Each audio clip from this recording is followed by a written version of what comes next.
శ్రీ సాయి సత్ చరిత్రము 49వ అధ్యాయము. ఓం శ్రీ సాయి నాథాయ నమః. శ్రీ సాయి బాబా జీవిత చరిత్రము 49వ అధ్యాయము. 1. హరి కానోబా. 2. సోమదేవ స్వామి. 3.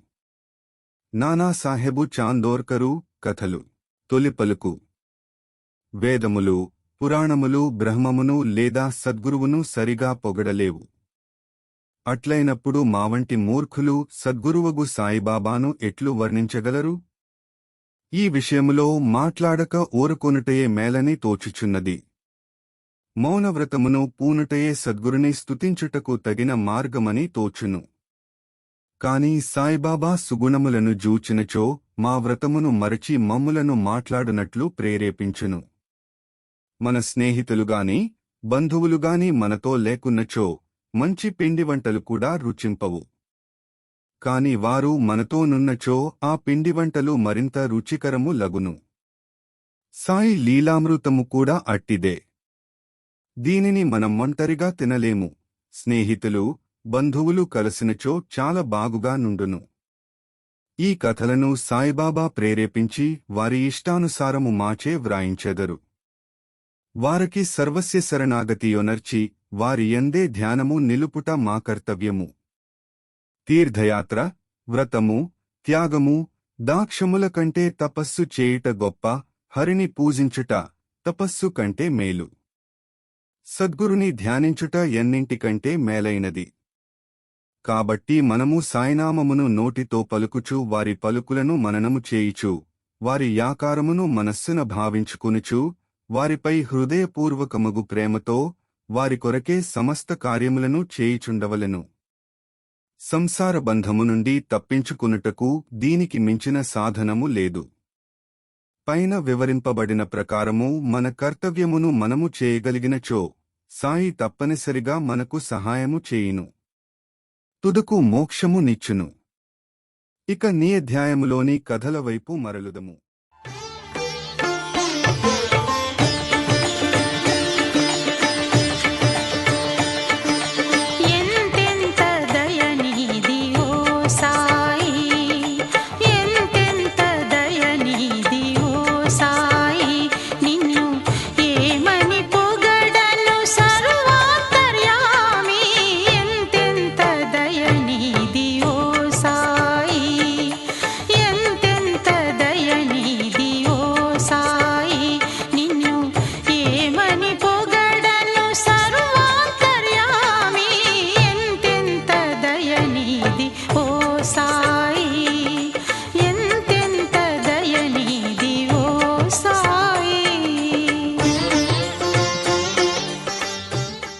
హరికానోబా.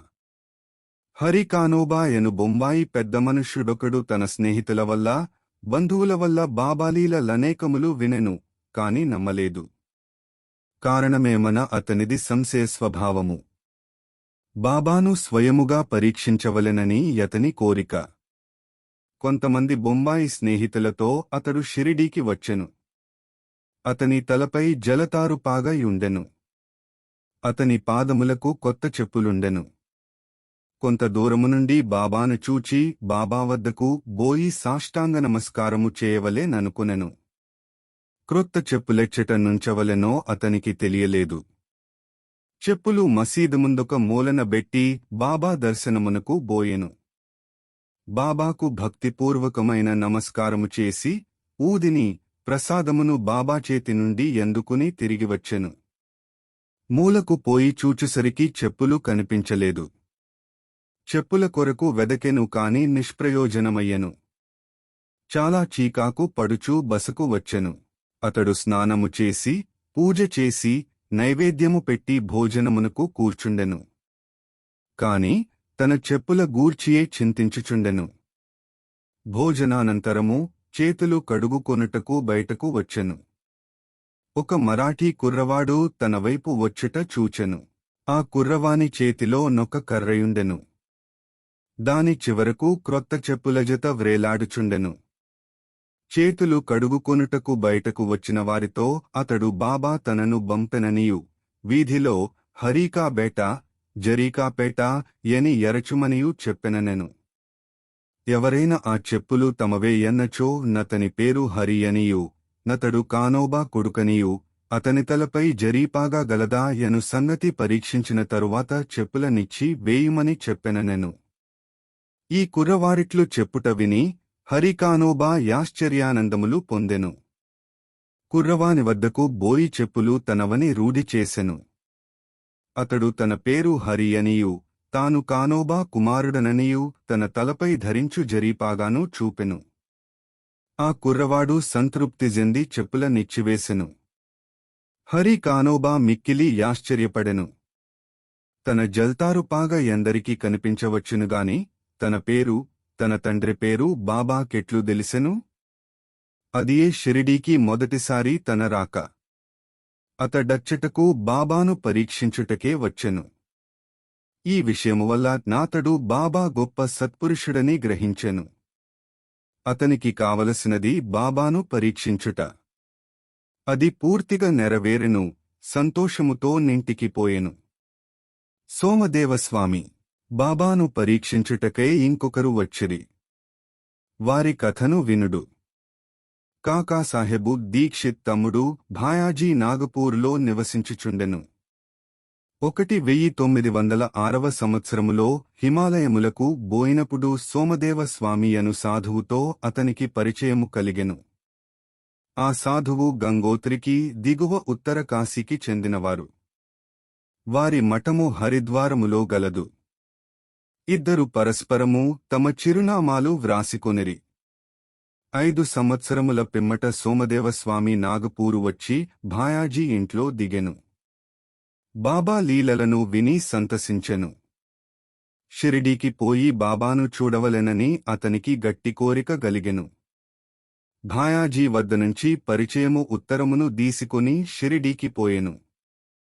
మన్మాడు కోపరగాం దాటిన పిమ్మట టాంగా చేసుకుని షిరిడీకి పోవుచుండెను. షిరిడీ సమీపమునకు రాగా మసీదుపై 2 పెద్ద జెండాలు కనిపించెను. సాధారణముగా యోగులు వేర్వేరు వైఖరులతోనూ వేర్వేరు జీవన పద్ధతులతోనూ వేర్వేరు బాహ్యాలంకారములతోనూ ఉందురు. కాని ఈ పై గుర్తులను బట్టి ఏ యోగి యొక్క గొప్పదనమును గనిపెట్టలేము. సోమదేవస్వామికి ఇదంతయు వేరే పంథాగా దోచెను. 2 పతాకము లెగురుట చూడగనే తానిట్లనుకొనెను. ఈ యోగి జెండాలయందేల మక్కువ జూపవలెను? అది యోగికి తగినది కాదు. దీనిని బట్టి ఈ యోగి కీర్తి కొరకు పాటుపడుచున్నట్లు తోచుచున్నది అనుకునెను. ఇట్లు ఆలోచించుకుని షిరిడీకి పోవుట మానుకున నిశ్చయించినట్లు తనతోనున్న ఇతర యాత్రికులకు జెప్పెను. వారతనితో నిట్లనిరి.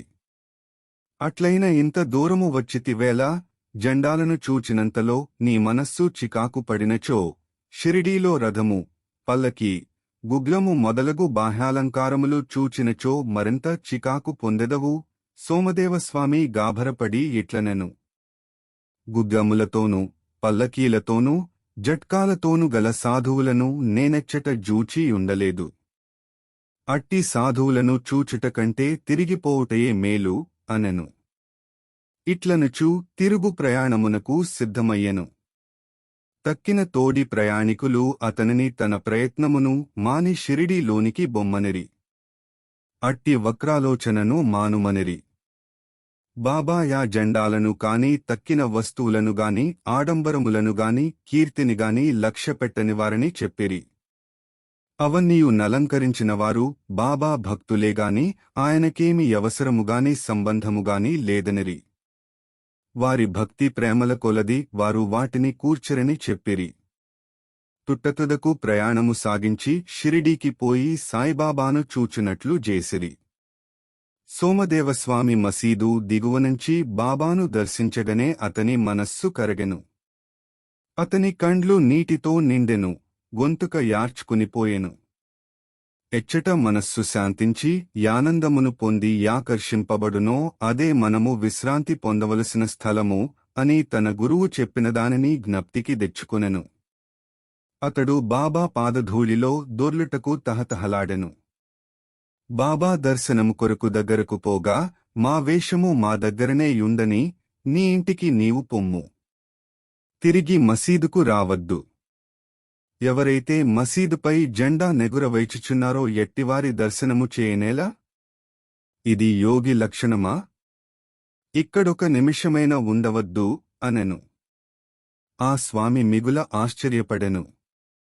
బాబా తన మనస్సును గ్రహించి బయటకు ప్రకటించుచున్నాడని తెలిసికొనెను. అతడెంత సర్వజ్ఞుడు! తాను తెలివితక్కువవాడనియు బాబా మహానుభావుడనియు గ్రహించెను. బాబా కొందరిని కౌగిలించుకొనుట, కొందరిని యాశీర్వదించుట, కొందరిని యోదార్చుట, కొందరివైపు దాక్షిణ్యముతో జూచుట, కొందరివైపు చూచి నవ్వుట, ఊదీ ప్రసాదమును కొందరికిచ్చుట, ఇట్లు అందరిని ఆనందింపజేసి సంతృప్తి పరచుట జూచి తన నొక్కరినే ఏల ఎంత కఠినముగా జూచుచుండెనో అతనికి తెలియకుండెను. తీక్షణముగా నాలోచించి బాబా చేయనదంతయు తన యంతరంగముననున దానితో సరిగా నుండెనని గ్రహించెను. దానివల్ల పాఠము నేర్చుకుని వృద్ధి పొందుటకు యత్నింపవలెనని గ్రహించెను. బాబా కోపము మారురూపముతోనున్న యాశీర్వాదమే ఎనుకునెను. కొన్నాళ్ల పిమ్మట బాబాయందు అతనికి నమ్మకము బలపడెను. అతడు బాబాకు గొప్ప భక్తుడయ్యెను. తొలగించినావు వ్యాధులు ఊధితో, వెలిగించినావు దివ్యలు నీటితో. తొలగించినావు వ్యాధులు ఊధితో, వెలిగించినావు దివ్యలు నీటితో. నుడులకు అందవు, నుతులకు పొంగవు. నుడులకు అందవు, నుతులకు పొంగవు. పాపాలు కడిగేసే పావన గంగ. నానాసాహెబు చాందోర్కరు. ఈ అధ్యాయమును హేమండ్ పంతు నానాసాహెబు చాందోర్కరు కథతో ముగించెను. ఒకనాడు నానాసాహెబు మసీదులో మహాళ్సాపతి మొదలగు వారితో కూర్చునియుండగా, బీజీపూరు నుండి ఒక మహమ్మదీయుడు కుటుంబముతో బాబాను జూచుటకు వచ్చెను. అతనితో గోషా స్త్రీలుండుటచే నానాసాహెబు అచ్చటనుంచి లేవనెంచెను. కాని బాబా యాతని నివారించెను. స్త్రీలు వచ్చి బాబా దర్శనము చేసుకొనిరి. అందులో నొక స్త్రీ ముసుగు దీసి బాబా పాదములకు నమస్కరించి తిరిగి ముసుగు వేసికొనెను.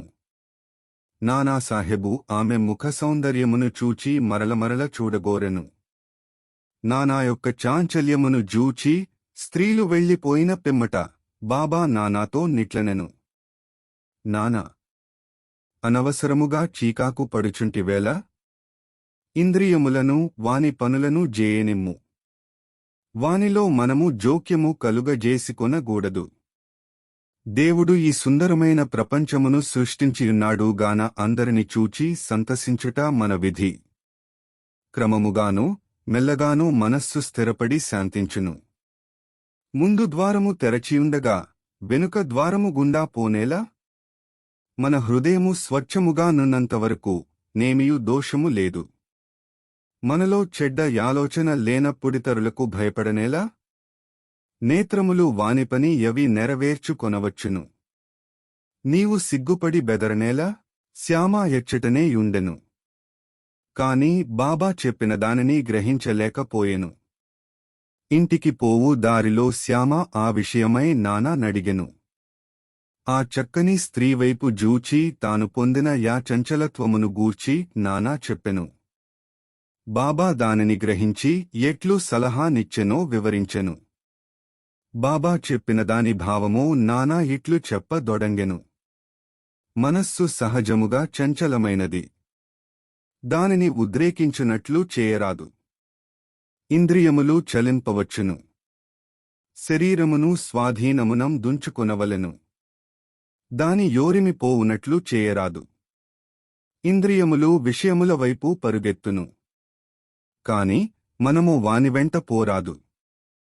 మనము ఆ విషయములను కోరగూడదు. క్రమముగాను నెమ్మదిగాను సాధన చేయుట వలన చంచలత్వమును జయించవచ్చును. ఇంద్రియములకు మనము లోబడగూడదు. కాని వానిని మనము పూర్తిగా స్వాధీనమం దుంచుకొనలేము. సమయానుకూలముగా వాని నణచి సరిగా నుంచుకొనుచుండవలెను. నేత్రములందమైన వానిని జూచుట కొరకే ఇవ్వబడినవి. విషయముల సౌందర్యమును నిర్భయముగా చూడవచ్చును. భయమునకుగాని లజ్జకుగాని అవకాశము లేదు. దురాలోచనలు మనస్సునందుంచుకొనరాదు. మనస్సున ఎట్టి కోరికయు లేక భగవంతుని సుందరమైన సృష్టిని చూడుము. ఈ విధముగా నింద్రియములను సులభముగాను సహజముగాను స్వాధీనము చేసుకొనవచ్చును. విషయములనుభవించుటలో కూడా నీవు భగవంతుని జ్ఞప్తి అందించుకొనెదవు. బాహ్యేంద్రియముల మాత్రము స్వాధీనమందుంచుకొని మనస్సును విషయముల వైపు పరుగిడనిచ్చినచో, వానిపై అభిమానముండనిచ్చినచో చావు పుట్టుకల చక్రమునసింపదు. ఇంద్రియ విషయములు హానికరమైనవి. వివేకము అనగా నిత్యానిత్యములకు భేదమును గ్రహించుట సారథిగా మనస్సును స్వాధీనమందుంచుకున వలెను. ఇంద్రియముల నిచ్చవచ్చినట్లు సంచరింపజేయరాదు. అటువంటి సారథితో విష్ణుపదమును చేరగలము. అదియే మన గమ్యస్థానము. అదియే మన నిజమైన యావాసము. అచట నుండి తిరిగి వచ్చుటలేదు. ఓం నమో శ్రీ సాయినాథాయ నమః. శాంత్యః శాంత్యః శాంత్యః. 49వ అధ్యాయము సంపూర్ణము. సద్గురు శ్రీ సాయినాథార్పణమస్తు. శుభం భవతు. भक्त कबीरे